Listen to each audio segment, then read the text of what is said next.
Thanks for your patience. I hope you guys are all having a great time. Today, Dan Cornell is here. He's a principal from the Denham Group, and he works on building, designing, and securing web-based systems.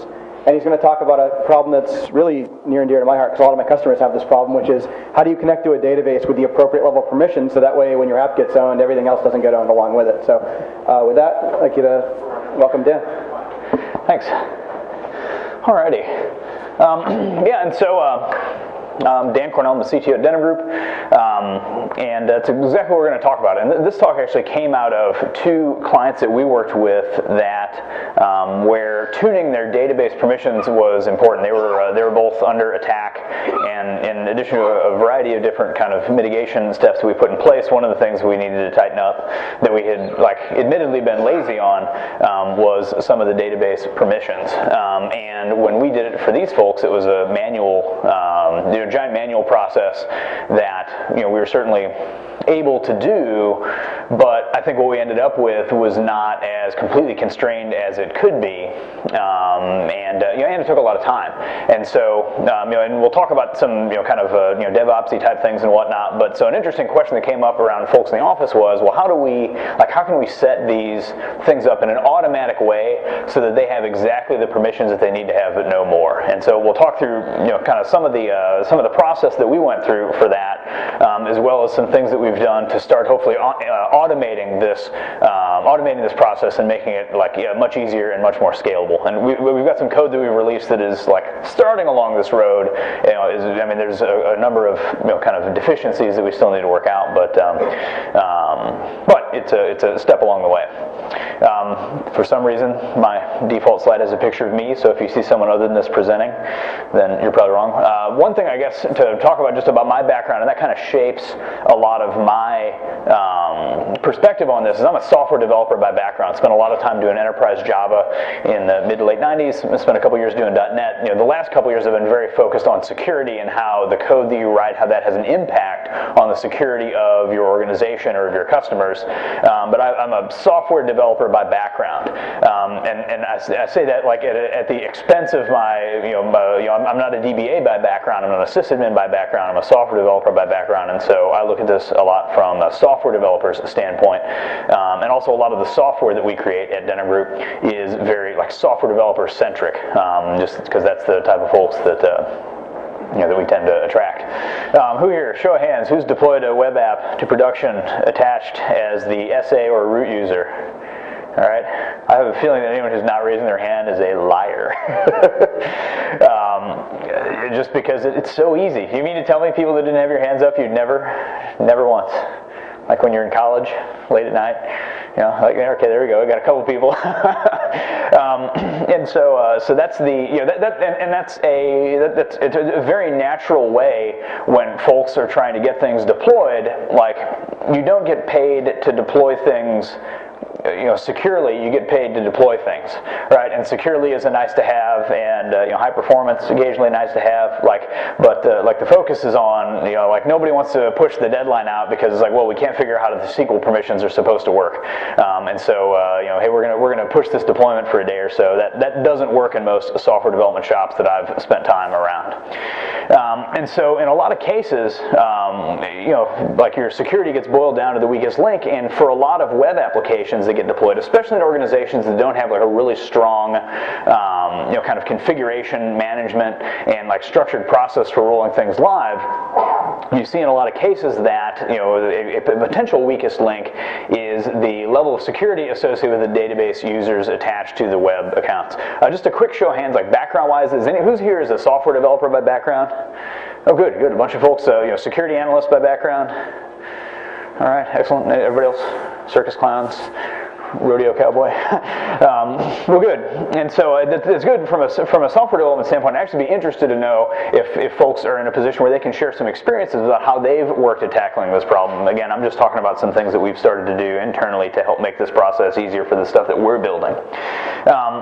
And like the reason that web applications are such an attractive target for a lot of attackers is because they have so much data. I mean, most of the web apps that I've built are a kind of a thin UI on top of some sort of relational database, and that's not, certainly not all of them. It's not that there's other interesting logic and things that are going on, communication with external systems, but like at the end of the day, the vast majority of the web systems I've built in the last 15 years are like, here's the database of the nouns that we've got, and we need to make some web screens to do the verb stuff that we want to do with that. We've got products in the database, and we want you to make it so that we can like sell products on the web. And like a big shift that has happened over the past, over that kind of same period of time is, this data has value. I mean, was everybody presumably in the keynote, before, looking at the goals, anonymous folks, a lot of the activities they've got where they're like embarrassing people by releasing data and saying, look, you're, for whatever ideological reason, you're, like we were able to get your data and so we're embarrassing you. If you, track folks that are involved in like carding and stuff like that, like, the data is what has value. Like getting root, may have value for an attacker trying to accomplish some set of goals, but there are a lot more situations these days where simply having access to the data, a lot of times read access, but also write access to the data, fulfills whatever goal the attacker has. And again, web applications, a lot of times are front end for web databases, and if you look at the data coming out from the Veracode folks, from the White Hat folks, MITRE, you see the stuff published by OWASP. I mean, like SQL injection is still like a giant problem that's alive and well in web-based database applications. If you look at like the Verizon data, the prevalence I think has like tapered off a little bit this year. There's still an awful lot of records that are getting stolen because of SQL injection vulnerabilities in web applications. And therefore, like if you think about it, the mantra around our office is, if someone else can run SQL queries on your database, then it's not your database anymore, right? It's their database, because they get to pick the queries that are run, they get to pick the data that goes in, they get to pick the data that comes out, and so like choosing the permissions of the user associated with this web application over the database potentially has a huge impact on the security posture of the application and of your organization, depending on what type of data it sits on top of. Like I've got a buddy that I went to school with, and he runs a dev shop where they've got a couple folks onshore in California, and then they've got a couple of offshore teams that they work with. Do a lot of web development for clients, marketing sites, stuff like that. And he called me one day and he said, "Oh, Dan, you've been talking about the SQL injection stuff for so long. I just didn't think anybody actually did that." And I was like, "You really think I've been wasting my life for the last however many years?" Like, and he said, "No, but we found like my guys injected had these SQL injection problems, and somebody finally has been exploiting them and stealing data." And I said, "Well, what user did you have what user were you attached to the database as?" And he's like, "You're going to hate me for this." I'm like, "Well, I'm not going to hate you for this. You're probably hating yourself for this." He said, "No, it was the SA account." I said, "Okay, well, that means on SQL Server, that means the SA account can run things like XP command shell, which means that if you follow this through, you're going to need to like back up your data, clean it out, slick the box, and start over again." And so, like, making decisions like that has a huge impact on the security posture of your org, because it has a huge impact on like what the implications of a breach are. Like most of the web applications that we look at, and this is probably in the like mid 5-figure lines of code to like low 6-figure lines of code. The bigger apps, tend to get, they're connected to more systems and they're doing more complex things in a lot of cases. But like for the kind of small to medium-sized application we're looking at, they've got a single database user to access the database. And so what that does is it masks the identity of the user. I could be logged in as Dan Cornell, and the web application might have some concept of me being Dan Cornell, but all of my requests to the database get filtered behind, whatever SQL user dash app name or whatever, however that's set up. And again, too often we see that this user is hyper privileged, and why is this? It's either, again, we see it a lot in organizations that don't have strong controls over their production environment, where it's just like, get stuff, get code out there. The developers or the sysadmins and the developers and the DBAs. We've seen, and this actually came from the guys on our pen test team, as they said, like, hey, we run into a lot of organizations where like DBAs say, no, you get one app, you get one schema and one user, that's all I'm going to provision for you, right? And I said, like, really? He said, yeah, and it's usually the shops that we like really beat the crap out of during our pen tests, but that's, that's something that we hear over and over again when we push back on development teams and say you need to constrain these users, you need to have multiple accounts. That's the attitude that they get back. In a lot of cases, it can be too hard to figure out what permissions are needed, and this is especially the case in a lot of cases with like third-party code or frameworks. Anybody here ever done any work with Microsoft Commerce Server?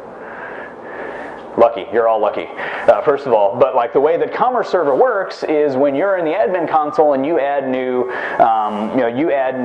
category types and things like that, it starts provisioning, new columns in databases. When you, provision new catalogs, it's making new tables. And so in a case like that,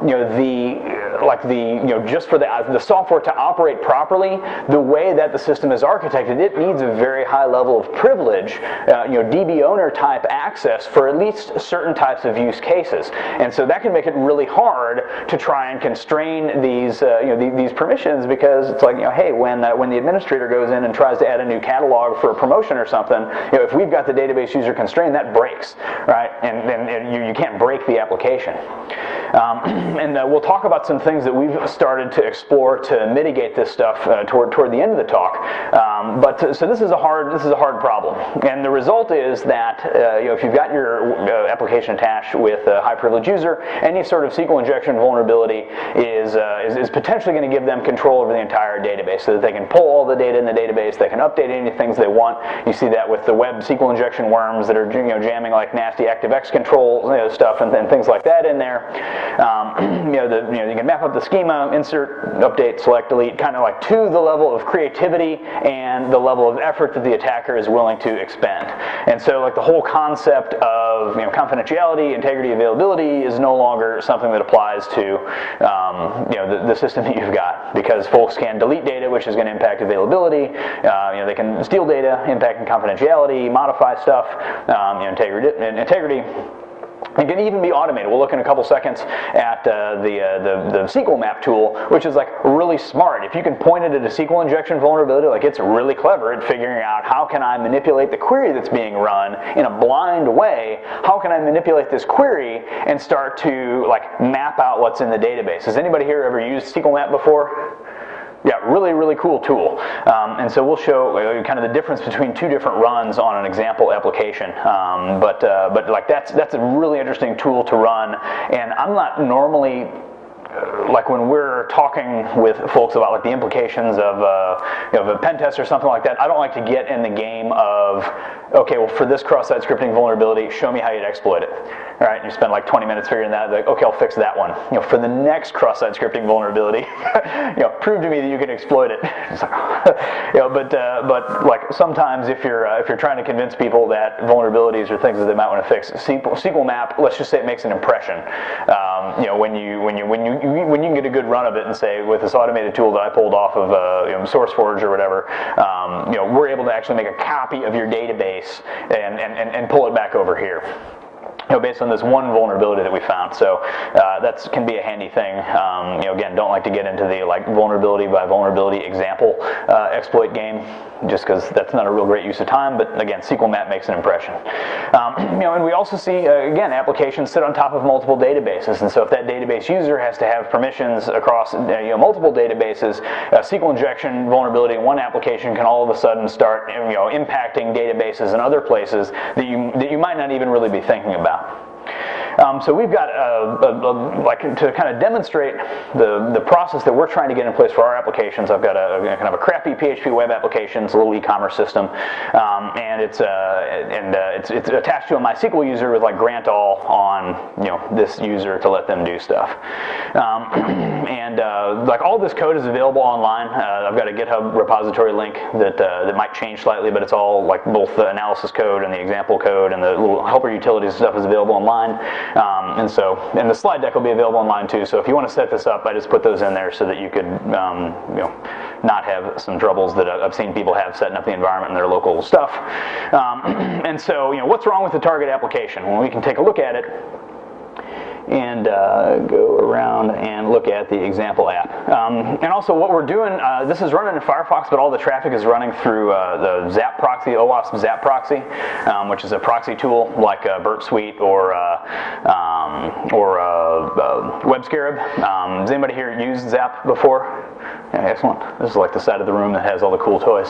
I like Zap. I think it's a good replacement for WebScarab, which hasn't been updated in a while. It's not as good or polished as Burp, but it's also free, which is nice. And it has a little bit of automated attack capability that you also find in Burp, but it's a little bit of automated attack capability. That's what we use for all of our training classes now, just because it's got some kind of additional capabilities over the stuff that we used before. But again, we can go in here. We can add paper clips to our cart.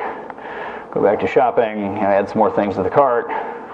So we want to check out. I guess we're logged in as a user here, so view cart. We're going to check out.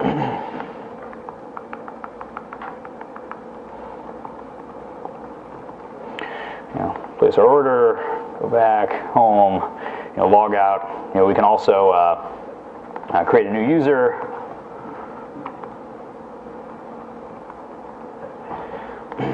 And so that's basically all the stuff that the application does. What that's done here is it gives us, again, inside of Zap now knows kind of mapped out where the different parts of the application are. So we can go here to active scan mode and just kick off a scan. Let the application go and bounce stuff around this, and along the way it's going to find a couple things that it doesn't like, including a bunch of SQL injection vulnerabilities in different places, as well as fingerprinting opportunities. And so, like, big surprise, my example application had SQL injection vulnerabilities in it. Amazing. And so, given those vulnerabilities, right? So now we know that there's some sort of a problem where an attacker is going to be able to execute, have some control over the code that's running, in the code that's running on the database. We can use SQL map to go in and see what we can find from that. So, if we go to,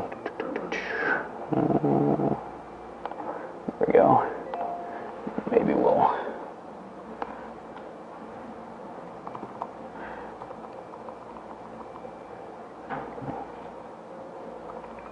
Oops.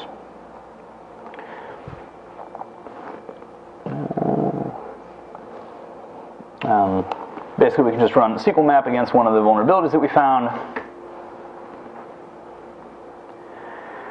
Goes along and does all its stuff.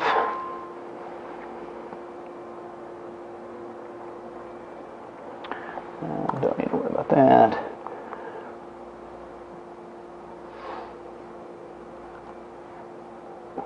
So you see here it's starting to pull back data out of the different data tables. It's really, really super clever.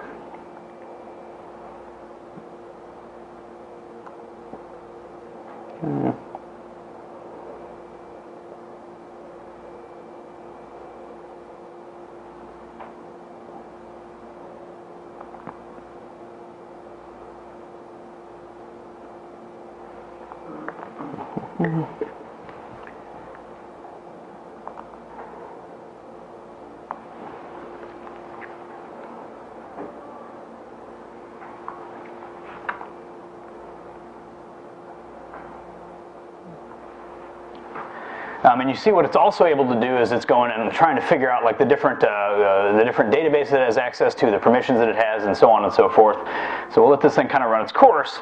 But the important thing to understand or to see is like with this like two free nice automated tools that we use just to poke around on something.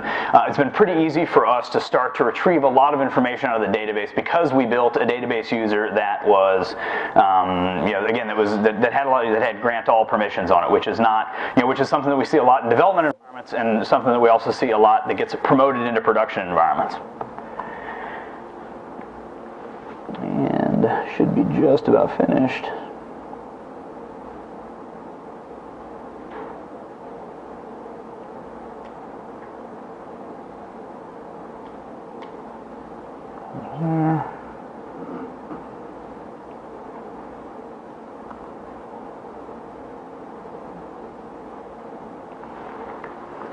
There we go.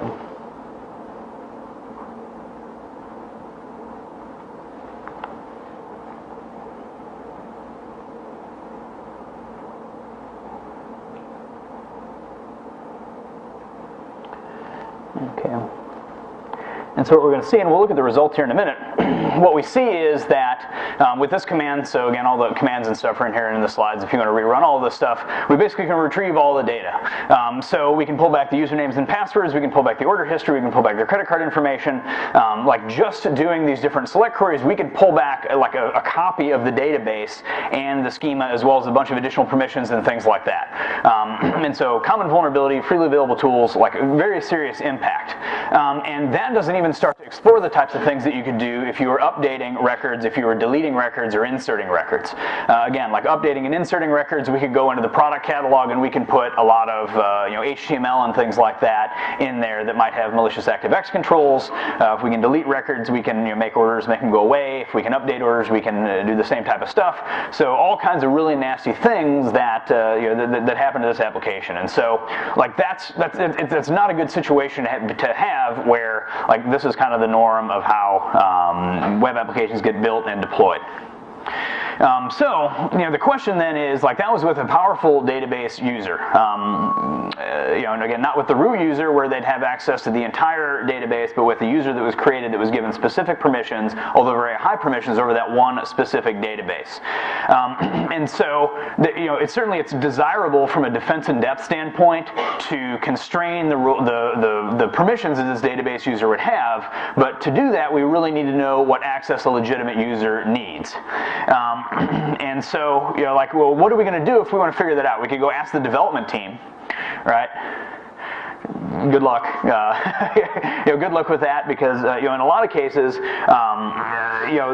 different developers work on different parts of the apps. Different developers have different coding idioms that they've used. There's parts of the app that were built by folks that aren't around anymore, and and in a lot of cases, developers these days are abstracted from knowing the type of SQL stuff that they're running. Has anybody here used Hibernate or some other relational mapping thing? Like, have you seen the actual queries that run that support your Hibernate stuff?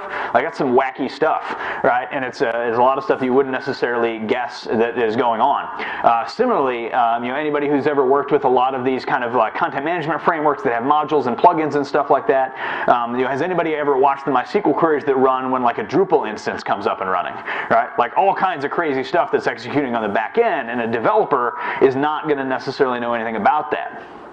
You can go ask the DBA. The DBA, they may know even less about it because they're not the ones that wrote the application. And both of those approaches don't really scale. You can certainly go and look through the code, and that's going to give you a starting point. But that's also kind of an error-prone, way to approach something like this.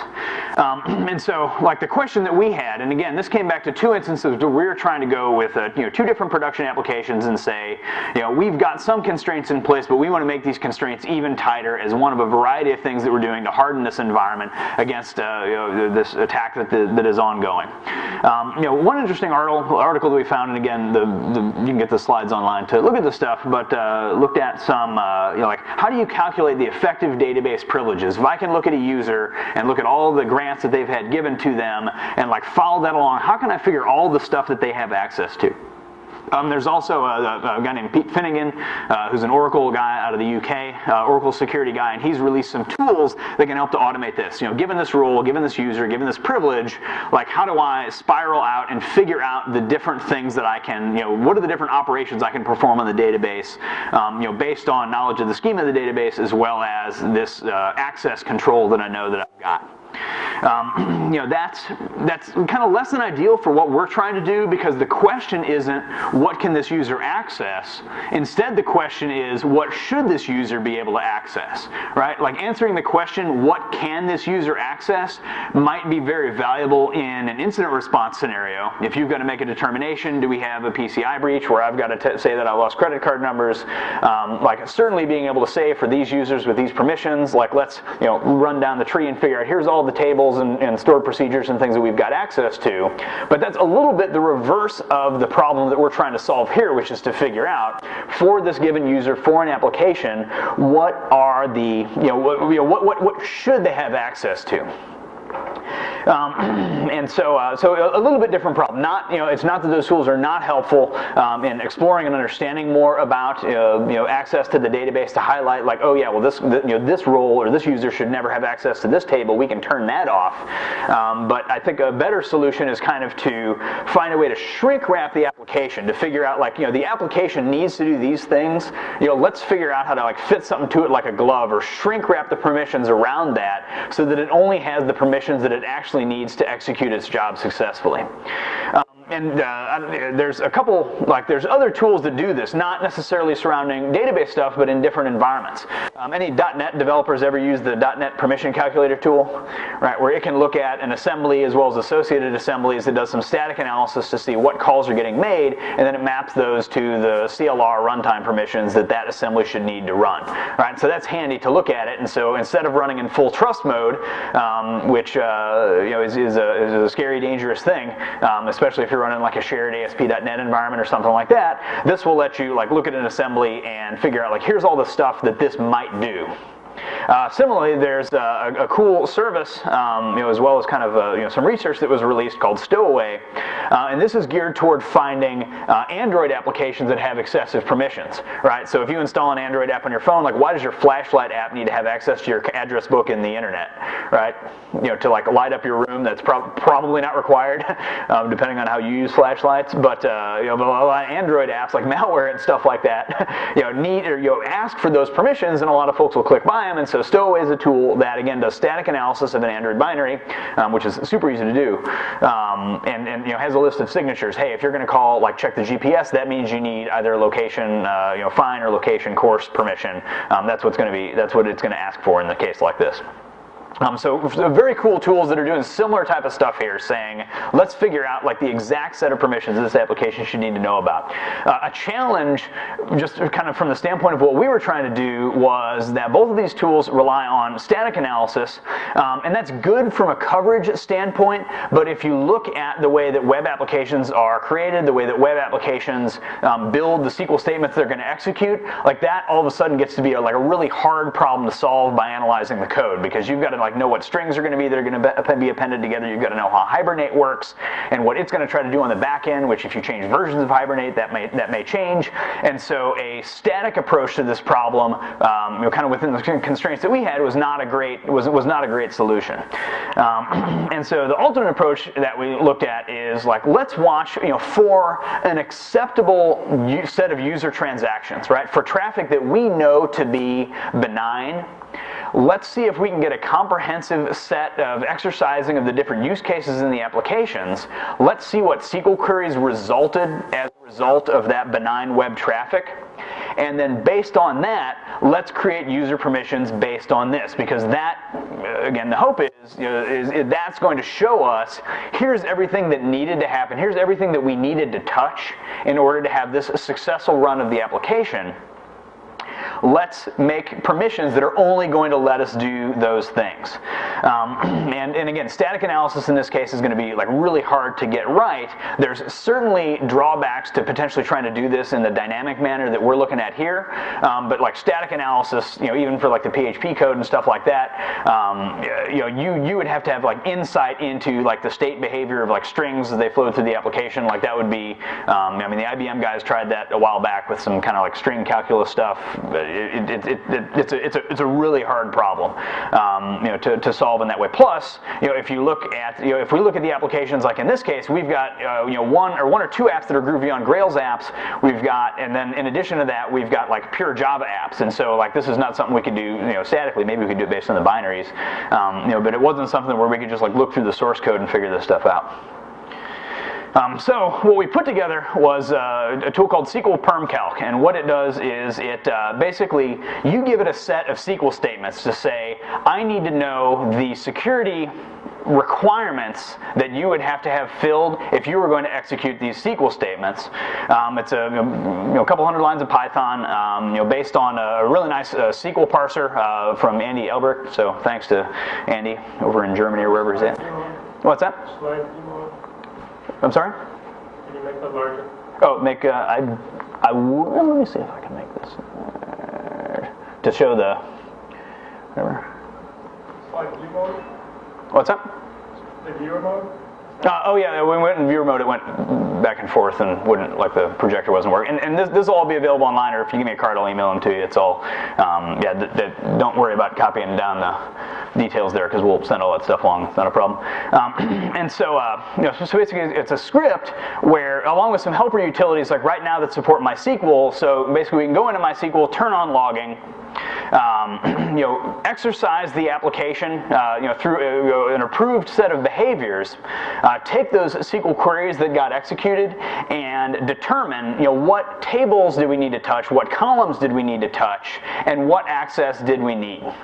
And as an aside, I'm a kind of a Java developer by background. Is anybody here a Python person? A couple of folks, like something's said to be Pythonic if it's like a clean and nice looking Python that looks the way it's supposed to. SQL Perm Calc is currently Python-ish, which is slightly different. One of my guys who's helped me with this is like, yeah, you put all the code in the source in an SRC directory, like that looks really a lot like Java. And I'm like, well, that's because I was originally a Java guy. So they made fun of me in my office for a while, but that's fine.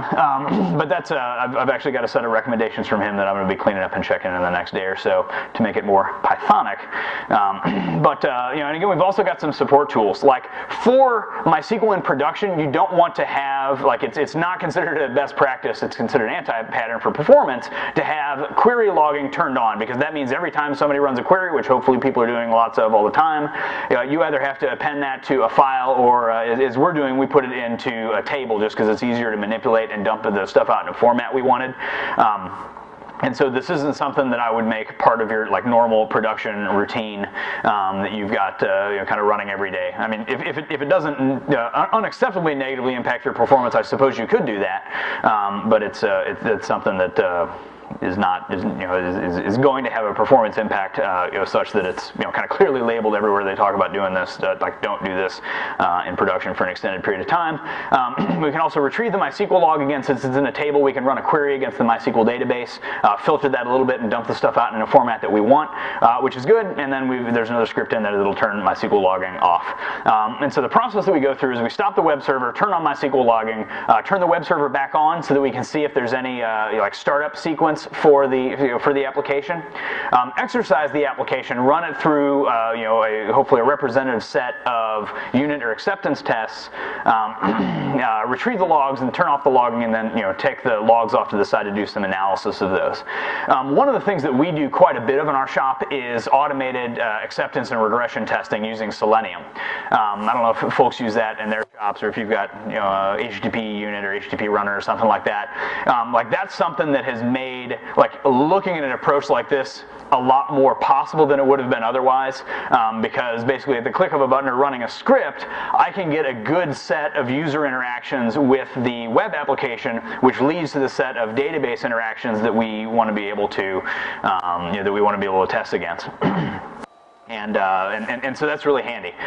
If you don't have that, then every time you want to calculate new permissions, you have to have somebody sit and monkey test the application, which is not as good. And so from that, then we calculate the different permissions. And right now, we're only looking at select, insert, update, and delete, which for certain applications may be acceptable. For other applications, you need to go beyond that. Select permissions are, you can control them either on a table-wide basis, where, hey, I have select permissions against this entire table, but in MySQL, you can also constrain it to a per column basis, so that you can say, hey, I'm only able to select these 3 columns out of this table. I can't see other columns in there for this given user.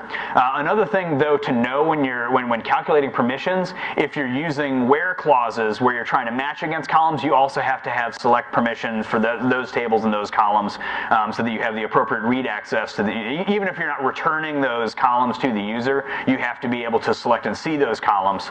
And so that's something to pay attention to. And so, again, we're looking at right now, fairly simple statements. Select star from my table. Select a couple columns from a table. So on and so forth. Insert permissions are done in a similar way. You can control on a table-wide basis. You can control on a per-column basis as well. And so you can make it so that certain columns can't have, people can't insert. They have to take the database defaults. They can't override certain things.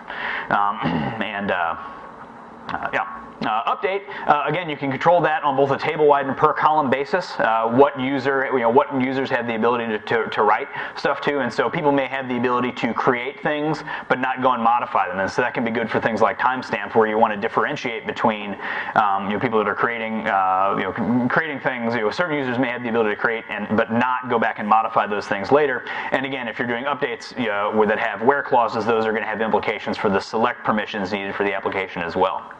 And finally, delete. Delete permissions are a little easier because they are in a certain way because they're only table-based, because they destroy an entire row. Like you can't destroy an entire row, but like leave a couple columns. And so delete permissions are done on a per table basis, but have, again, the same implications for where clauses with regard to select queries and things like that. So a note about wildcards: obviously a delete always impacts all the columns in a table, hence it only has table level permissions, not column level. Select and insert sometimes impact all the columns in a table if you're doing a select star from my table, or if you're doing an insert into a table and you don't specify the columns that you're putting things in. Like right now, our implementation doesn't know anything about the actual database schema, and so it tracks situations where it knows all of the columns in a table have to be, you have to have a certain type of access. That shouldn't cause problems, but like right now, we're operating, or our code at least operates independent of specific knowledge of the database schema, and so we can't say, oh, you got access to all the columns, and I know that these are the 20 columns that are in that table. That's something that we might look at doing. Down the road. What we can do is basically run our script, and we're running a little short on time. Where we can go over here. Those are the SQL statements that resulted from our run, and when we run those, what we find here is that for the run that we had there, we have no delete permissions, this set of select and insert permissions were required. Inserting into commerce order, commerce user, credit card, selecting from commerce order, commerce user, product. But an interesting thing was, like with the use cases that we looked at, this user never needed to be able to read the data in the credit card table. So before, whereas what we saw is like SQL Map is able to bring back an entire copy of the database, including all the credit card data and the credit card IDs. With the constrained permissions, it's not able to do that, right? And so, like one of the handy things that through going through and generating these rules, we're able to see is, like, this is a fairly small set of stuff. Like, we still get to see a lot of things. We still can see all of the usernames and passwords in the database. This particular app has the passwords not hashed or encrypted or anything like that. They're just in the clear. So the impact would still be pretty serious because you've lost arguably PII and things like that. But in this case, you haven't lost credit card numbers. And I'm a little ahead of myself. Like, once we know what that model looks like and we know what capabilities MySQL has, where we can say, like, hey, I know I need to be able to perform these operations on these tables and these columns, then it's pretty easy just to auto-generate the grant statements that you would need. So we basically create this user here. It's the user is called SPC_public low, and we can automatically generate those. So if you create that user with no permissions, you can run these grant statements and automatically create set the user so that they have the level of access that that directly reflects the analysis we did on the queries that were being run. Again, we're trying to figure out, like, how can we automate this to the greatest degree possible. Because, again, spending a lot of time on this is not good. Applications are very dynamic, and we'll talk in a couple minutes about like some DevOps type stuff that we've been looking at. So what's the impact of these slimmed down permissions? The rhino who wants to be a unicorn. I can't remember what site I got that off of, but so basically, if we rerun SQL Map, we can still recover a tremendous amount of data because because the user that we have still can see a lot of stuff. And so SQL injection, it's not that we've made SQL injection not important, but we have made SQL injection. We've taken some of the fangs out of those SQL injection vulnerabilities because we've got we may have a crappy application, but we've got this compensating control in place, which is the very constrained set of database permissions. And so like we've eliminated these update or delete access to tables, which is really nice. We've limited insert access to only certain tables.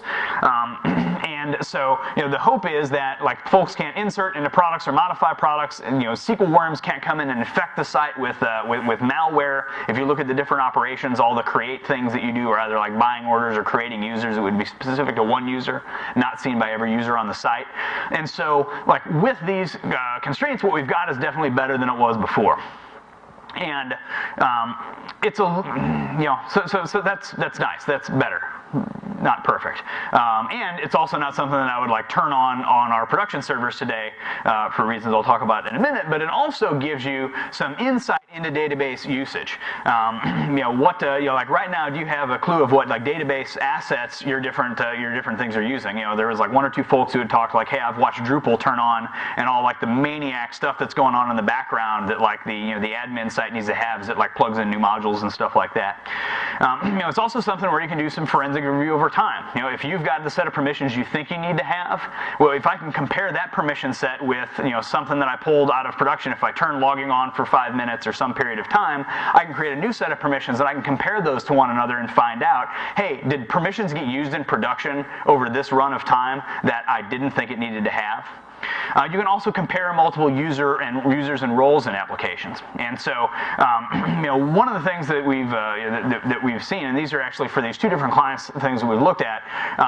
If you've got multiple applications that are accessing these databases, and we've got a public application and an admin application, those have different controls over what traffic can reach them, and so we also want to have different controls over what database assets each of those things can look at, because the admin user can have better, is going to need to have better access because they're going to need to be creating and modifying and doing stuff like that, whereas the public site should really be read only, right? And so there should be no anything bad going on with the potential implication of a SQL injection vulnerability. Another application that we looked at, we couldn't change the code, but we did have the ability to host two versions of the site in different VMs. And so each application thought it was a full up and running application, but we shaped the traffic that went to them. Again, so we had a public VM that was essentially a read-only file system and a very constrained database user, compared to the admin site, or the admin VM, where you had to come in traffic routed from a certain from a certain place, and that had a database user that had more expanded access, and that was working with I don't know if you're anybody familiar with like Robert Hansen and James Flom, who run Arsnake. They run or used to run like hackers.org and slackers.org. Like they're doing some really cool stuff with the infrastructure that they created to do that, using different like jails to virtualize stuff to say, if you can't change the code of your application, let's change the configuration that's public facing so that we can like minimize the impact of any vulnerabilities. And so that's some cool stuff. There's some limits to this approach. This assumes that all the database assets we touched were the ones that a legitimate user that all of the legitimate user is going to need. So if we miss something, we're going to see runtime errors, and that makes people scared and sad. Likely when code gets changed, we're going to need to recalculate this stuff. That's why automation, I think, is really important. And this is also a case where like the unit and regression test suites that we have been really helpful. And I don't know if anybody's seen Josh Corman's talk about rugged DevOps. Really cool stuff, looking at like how as you're forced to deploy things to production more quickly, how can you also increase security while you're doing that? So if you can catch him around the conference, definitely do that. Really, really interesting stuff that he's working on. Another challenge is many applications require a lot of access, so the security benefit might not be as great as desired. The example application, hey, we still lost usernames and passwords, and this is my trumped up example. So like how bad does it get when you hit the real world? Again, if you're dealing with a Microsoft Commerce Server or Drupal, something like that. Right now, in SQL Perm Calc, we only support basic SQL functionality, select, insert, update, delete. The parsing is still pretty rudimentary. We're not doing a good job of looking at joins, subqueries, and stuff like that. That's just something where we've got to run more kind of complicated stuff through. With a goal of ours being to look at some of our apps with the way that Hibernate is generating. That we use a lot of Hibernate, and so that's kind of like our next waypoint that we're heading toward. Is I want to be able to consume anything that Hibernate dumps out. And if we can do that, then I think we've got it at a level of maturity where I think it's going to be much more generally useful. Also, right now we're only running on top of MySQL, and that's reflective of not all of our environment, but a lot of work that we do. Next steps, again, improve the SQL supported by the parser to support more real-world SQL. This is kind of scripty right now, and it looks like I wrote it, not one of our Python guys. And we want to support more databases. This is all available in a GitHub repository. I'm going to move the repository that it's in, so by the time the slides go up, I'll have the link to the permanent home for this on there. So feel free to take it down and let me know. And I think I have like 32 seconds for a question, a question or two. So if folks have any questions, please let me know. Anybody? Totally self-contained presentation. Everybody's going to check the links later because they figure that's where all the answers to questions are. Anybody? Anybody? No?